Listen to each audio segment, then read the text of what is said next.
Sebenarnya saya kalau ikutkan nak lebih.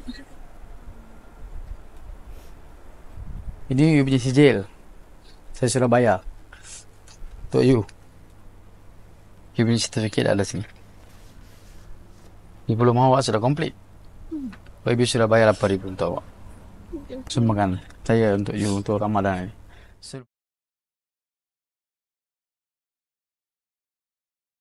Habis kerja ni. Sihat eh? Apa khabar cik? Sihat? Tak maaf ni bulan puasa datang ni. Ini tak ada kerja eh?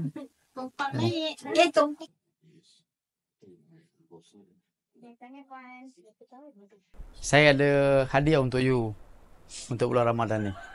Ya. Ini you punya sijil. Saya sudah bayar. Untuk you. You punya certificate ada sini. Diploma awak sudah komplit. Ibu sudah bayar 8,000 untuk awak. Sumbangan saya untuk you untuk Ramadan ni. Selepas ni boleh cari kerja yang lebih baik. Ya, Ya. sih. You ada you punya jubah. Kena pakai ni. So you boleh cari kerja yang lebih baik lah lepas ni. Ya? Ayah mari, ayah kena pakai untuk dia ni. Kita buat majlis dekat rumah hari ni.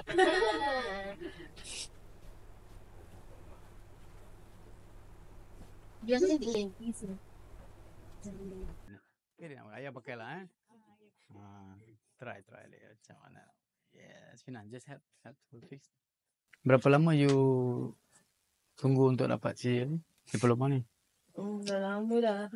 Saya kawan saya Kongo dia tak pergi pun sebab dia ada course lain kan selain nak pergi tu. Cari banyak sekarang syarikat boleh ambil. You sudah ada diploma.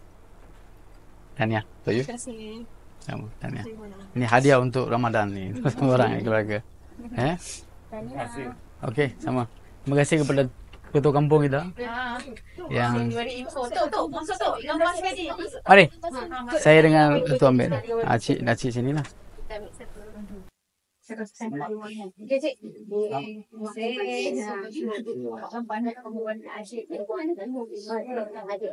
lagi, pandang kamera.